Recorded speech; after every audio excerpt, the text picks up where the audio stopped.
Manja Vukelić delo. Nova vlada je nekako že napovedala izstop določenih poklicov iz sistema plač v javnem sektorju, med drugim ne bi to veljalo za sodnike, zdravnike in pozabljati, kdo so tretje, no? Univerzitetni profesori, zakon o univerzi. Univerzitetni profesori, ja. Večkrat sem že povedal, bil sem, ostajam in bom še naprej zagovornik enotnega plačnega sistema v javnem sektorju, torej enotnih temeljnih principov za vse, ki prejemajo plačo iz javnega denarja in opravljajo javno službo. Ta koncept je bil postavljen leta 2002, postavila ga je vlada dr. Drnovška. Naša vlada je ta koncept izpeljala v praksi in odločno odsvetujem vsake poskuse izločanja posameznih privilegiranih skupin, kot so sodniki in zdravniki iz tega enotnega sistema, ker bo iz tega nastala vrsta problemov. Še kakšno vprašanje? Pozdravljeni, studio Delo, Timotej je moje ime. Danes je bila tudi drugačena tiskovna konferenca sindikata državnih organov. Tam so predstavili, da so se te plače premalo zvišale, samo za 1,7%. Me najprej zanima to, kakšno je vaše mnenje. Potem so pa tudi povedali, da je zelo veliko neskladje v javnem sektorju med plačami in da na državnih upravah da dobijo kar 40% manj denarja. No, odgovor je zelo preprost. Plače, ki se po novem izplačujejo v državni upravi, so takšne, kot so določene s kolektivno pogodbo za javni sektor in panožno kolektivno pogodbo za javno upravo. In obe pogodbi so podpisali vsi reprezentativni sindikati javne uprave. Torej tudi gospod Černjavič in drugi, ki sedaj to kritizirajo.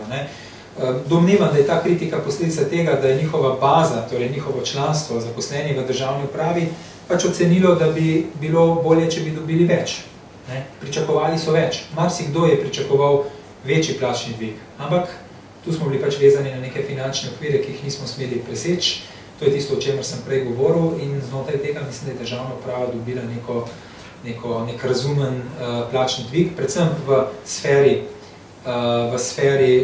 pete stopnje izobrazbe, to je referentov, ki so bili v primerjavi z drugimi poklici za isto stopnjo izobrazbe v javnem sektorju izrazito podcenjeni, tudi za 20% in več. In pa precej so pridobili tudi začetniki z univerzitetno izobrazbo.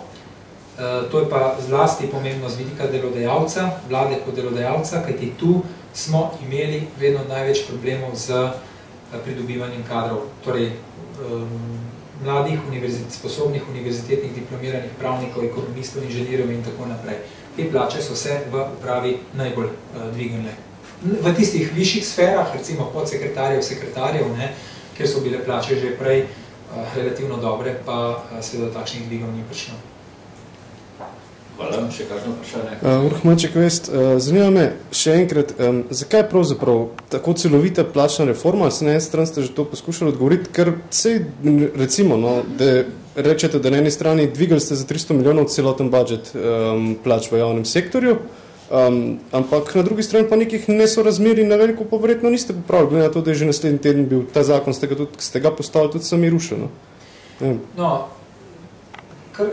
Glede prvega vprašanja, torej na obe vprašanje in obe zadeve letijo očitki, torej, da je sistem predrag, da ni finančno vzdržen, da je proračun preveč povečan za plače in na drugi strani, da nesorazmerja niso odpravljene. Tako je tudi sem razumel guvernerja. Kar se prvega tiče, še enkrat poudarjam, gledano na nekoliko daljši rok, od leta 2002 naprej, so ti plačni dvigi v javnem sektorju, torej med 13,5 in 14,5% v povprečju do marca 2010, absolutno vzdržni in razumni. Upoštevaje, kako so plače v javnem sektorju leta 2002 stale.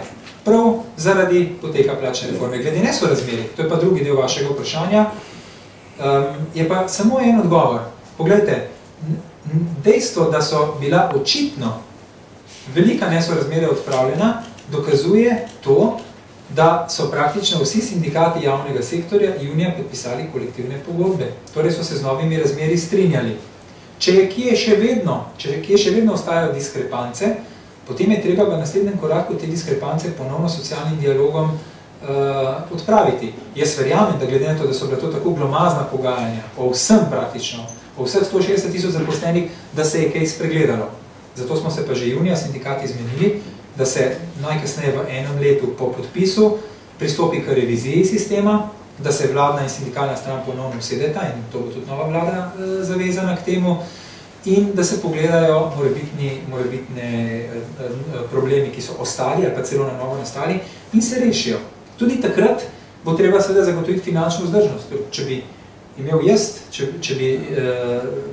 jaz odgovornost za to, bi sindikatom preprosto rekel, da tiste dodatna odprava plačnih nesorazmerij, ki bi jih prinesla nova pogajanja, se bo treba odpovedati linearni rasti plač v letu 2010, recimo polovici inflacije. To je edina pot, ki jo vidim, da masa preveč ne zraste. Jaz ne oporekam dvig, kakršenkoli že pač ga pozdravljam, ampak samo zakaj je bilo treba ponovno na novo vse sistematizirati, to ste rekli, da so sindikati zahtevali 6 let nazaj in da je bil to njihov pogoj. Veste zakaj? Zaradi tega, ker je bil sistem, tak, kakršnega smo imeli prej, izrazito kaotičen in nepregleden. Temeljil je na dodatkih. Bil je zelo netransparenten. Veliko problemov, ki so nastali s 1. septembrom, izvira iz tega, da je sistem transparenten, da ljudje natanko vedo, kako je ovrednoteno njihovo delo, njihovo delovno mesto, ker je ovrednoteno samo v osnovni plači in ta je določena s plačnim razredom. Prej je bilo pa vrednotenje dela razsuto na osnovno plačo in celo kupico dodatkov in je bilo marsikaj skrito in plač sploh ni bilo mogoče primerjati. Ta nepreglednost je bila eden od temeljnih razlogov za to, da se je šlo v nov sistem, ki ne bi bil bolj pregleden. Drugi razlog, ki sta ga obe strani vlada in sindikalna leta 2020 postavljali, je bila pa seveda ta, da so se pojavila določena plačna nesorazmerja. Predvsem v tem, da je šolstvo nesorazmerno zraslo vizavi drugim delom javnega sektorja. In še nekatera druga nesorazmerja, ki smo jih pač odpravili. Zdaj bi lahko vsako nesorazmerje posebej razlagal, v čem je problem. In tretji razlog je bil pa ta, da je bil v prejšnjem sistem kombinacija urejanja za zakonom in s kolektivno pogodbo. Mišljeno je bilo, da se vsa temeljna razmerja določijo kar z zakonom razmerih plač iz leta 1994. Potem so se pa ta temeljna razmerja nadgrajevala in krpala z dodatki v panožnih kolektivnih pogodbah. In nastal je kaos. Tem je bil problem. Zato je bil dogovor leta 2002 in je še vedno mislim, da je bilo to dobro in nujno, čeprav se ta trenutek morda ne kaže tako, ampak boste videli, čez par let se bo mnogo več ljudi s tem strinjalo, da je bilo nujno prejeti v drugačen sistem.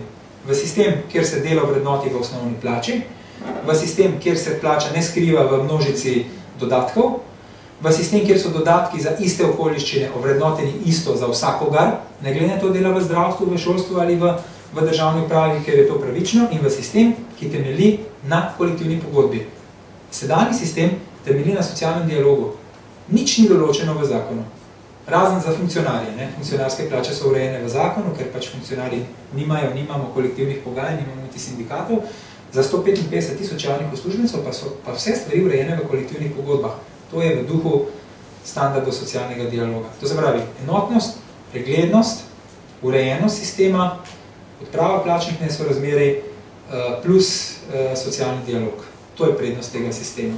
Kljub temu, da je povzročil te turbulence na začetku, verjente, da bo okvir, ki bo držal, seveda z manjšimi spremembami, dlje časa in znotraj tega okvira se bodo lahko reševali problemi.